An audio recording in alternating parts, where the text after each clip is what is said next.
तो बच्चों, कैसे हैं आप सब। आज की कक्षा शास्त्री प्रथम खंड के लिए है और इस कक्षा में हम मुहावरों के ऊपर बात करेंगे। आपकी परीक्षा में मुहावरों से 10 अंक के प्रश्न होते हैं। तो मुहावरों का उपयोग कहाँ कहाँ किया जाता है और कैसे किया जाता है, उसके बारे में मैं आपको बताऊंगा। मुहावरा और लोकोक्तियाँ दो अलग अलग चीज़ें हैं और किसी बड़े कार्य को के लिए जब किसी छोटे शब्द का प्रयोग या उपमा का प्रयोग किया जाता है तो वो मुहावरा कहलाता है। इसको अगर किताबी भाषा की परिभाषा से कहें तो ऐसा वाक्यांश जो सामान्य अर्थ का बोध न कराकर किसी विलक्षण अर्थ की प्रतीति कराए, मुहावरा कहलाता है। अरबी भाषा मुहावरा शब्द हिंदी में मुहावरा हो गया। उर्दू वाले मुहाविरा बोलते हैं इसको। इसका अर्थ अभ्यास या बातचीत होता है। हिंदी में मुहावरा एक पारिभाषिक शब्द बन गया है। कुछ लोग मुहावरे को रोज़मर्रा या वाकधारा में भी उपयोग करते हैं। जैसे मैं आपको मुहावरे के तौर पे बताऊं कि जो कम पढ़े लिखे लोग होते हैं अपनी शेखी बघारते हैं, तब आप ये नहीं बोलते कि वो शेखी बघार रहा है या फिर कम पढ़ा लिखा है और ये बहुत बड़ी बड़ी बातें बनाता है। उसके लिए सिर्फ आप एक शब्द का उपयोग करते हैं कि अधजल गगरी छलकत जाए। अब आपने जब इस शब्द का उपयोग किया, इस वाक्य का उपयोग किया कि अधजल गगरी छलकत जाए, तो सामने वाला व्यक्ति इससे परिपुष्ट हो जाता है कि आप कहना क्या चाहते हैं। जैसे किसी 70 वर्ष की आयु के पुरुष को अगर आप जीन्स टी शर्ट पहने हुए देख लें, या फिर किसी महिला को 70 वर्ष की महिला को या 80 वर्ष की महिला को जीन्स टी शर्ट पहनी देख लें, आँखों पे सन ग्लासेज हो, होठों पे लाली हो, तो अचानक से आपके मुंह से जो निकलने वाला जो शब्द होता है वो होता है बूढ़ी घोड़ी लाल लगाम।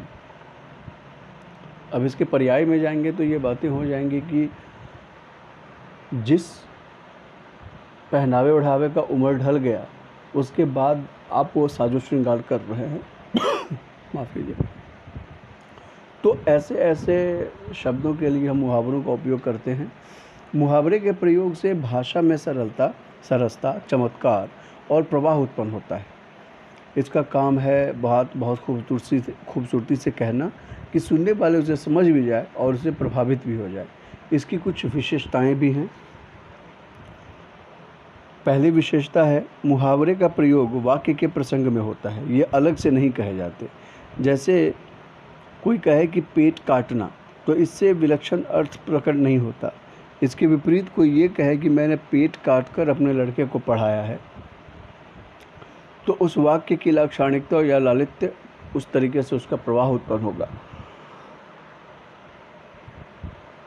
इसको भी और अच्छे से परिपुष्ट होकर समझाता हूँ आपको कि अगर आप पेट काटना कहते हैं तो पेट काटने से बहुत सारे पर्याय निकल सकते हैं कि किसी के पेट को आपने काटा है या फिर बहुत सारे मतलब। लेकिन अगर उसको एक वाक्य के साथ जोड़ते हैं आप कि मैंने अपने लड़के को पेट काट कर पढ़ाया है, तो इसका मतलब ये है कि आपने अपने बच्चे को आर्थिक तंगी से जूझ कर पढ़ाया है।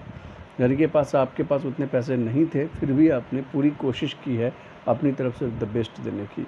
तो मुहावरे का सबसे बड़ी जो इसकी विशेषता है वो ये है कि यह किसी वाक्य के साथ लगकर उस वाक्य की खूबसूरती बना देता है। दूसरी बात, मुहावरा अपना असली रूप कभी नहीं बदलता, अर्थात उससे पर्यायवाची शब्दों को अनुचित नहीं किया जा सकता। जैसे कमर टूटना एक मुहावरा है, लेकिन इसके स्थान पर कटिभंग जैसे शब्द का प्रयोग गलत हो जाएगा।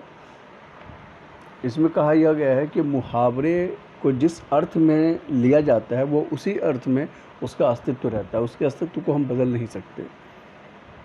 जैसे नाच ना आवे आंगन टेढ़ा, इसको आप बदल के ये नहीं कह सकते कि नाच नहीं जानता है और आंगन टेढ़ा है। कुछ ऐसे शब्द इसको तोड़ मरोड़ नहीं सकते।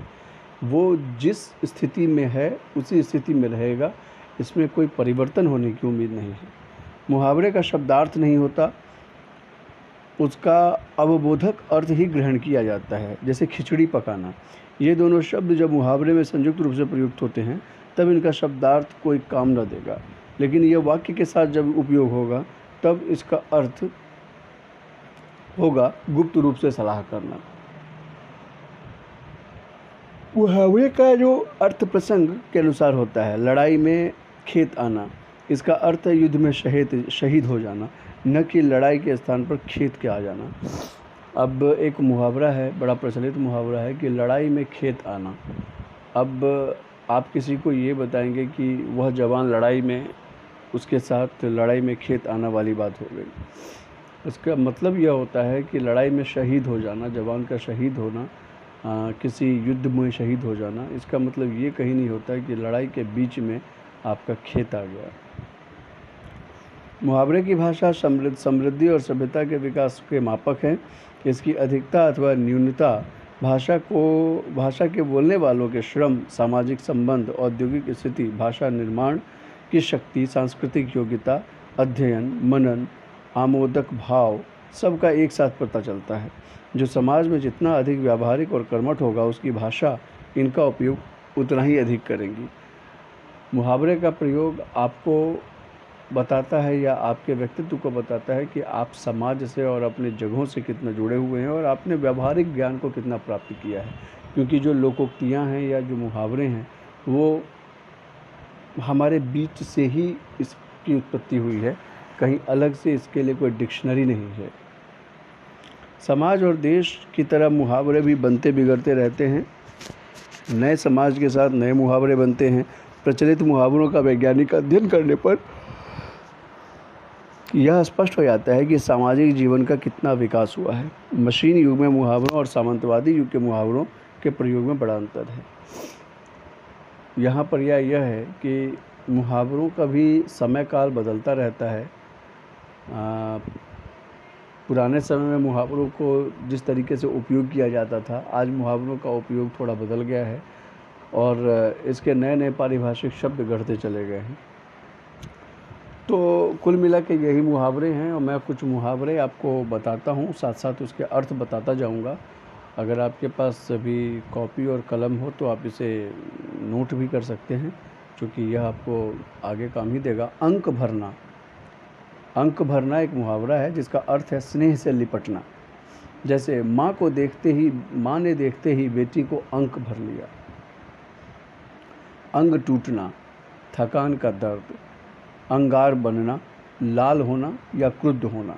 इसका वाक्य हो सकता है, कमज़ोर लोग ही छोटी बात पर अंगार हो उठते हैं या बनते हैं, सामने नहीं। अंगारों पर पैर रखना, जानबूझकर हानिकारक कार्य करना।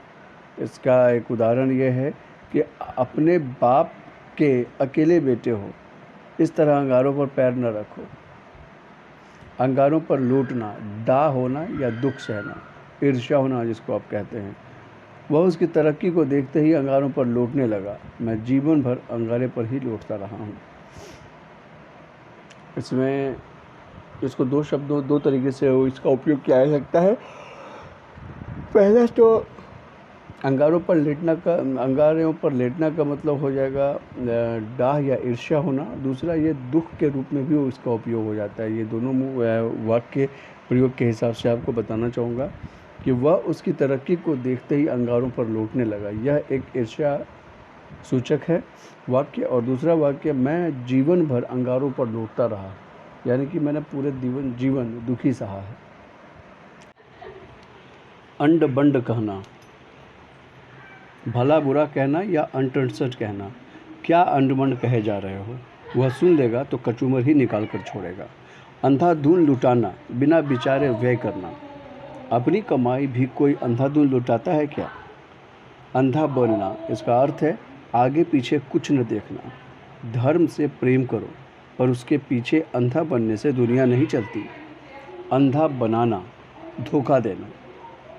माया मृग ने राम जी तक को अंधा बनाया था। इस माया के पीछे मौजी लाल अंधे बने तो क्या हुआ? अंधा होना, विवेक भ्रष्ट हो जाना। अंधे हो गए हो क्या? जवान बेटे के सामने यह क्या जो सो बक रहे हो? अंधे की लड़की, एक ही सहारा, भाई।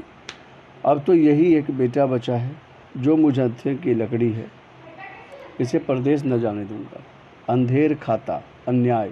मुंह मांगा दो फिर भी चीज़ खराब, यह कैसा अंधेर खाता है? अंधेर नगरी, जहाँ धांधली का बोलबाला हो। इकन्नी का सिक्का था तो चाय इकन्नी में मिलती थी। 10 पैसे निकले तो 10 पैसे में मिलने लगी। यह बाज़ार नहीं अंधेर नगरी है। अकेला दम, अकेला मेरा क्या, अकेला दम हूँ, जिधर सींग समाएगा चल दूंगा। अक्ल पर पत्थर पड़ना, बुद्धि भ्रष्ट होना। विद्वान और वीर होकर भी रावण की अक्ल पर पत्थर पड़ गया था कि उसने राम की पत्नी का अपहरण कर लिया। अक्ल की दुम अर्थ है अपने को बड़ा होशियार लगाने वाला।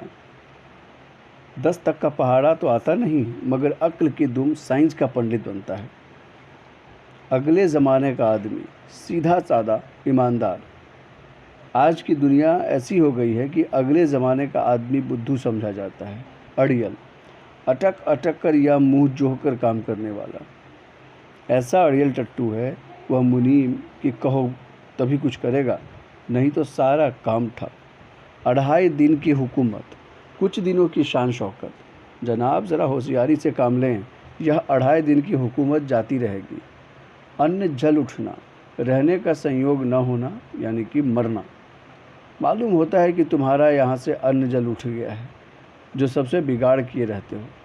अन्न जल करना, जलपान, नाराज़गी आदि के कारण निराहार के बाद आहार ग्रहण। भाई बहुत दिनों पर आए हो, अन्न जल तो कर लो। अन्न लगना, स्वस्थ रहना। तो बच्चों, आज हमने मुहावरों के बारे में आपको बताया। ये जितने मुहावरे हैं इसे आप नोट डाउन कर लें। कल फिर से कुछ और मुहावरों के साथ मैं आपके सामने प्रस्तुत होऊंगा। धन्यवाद।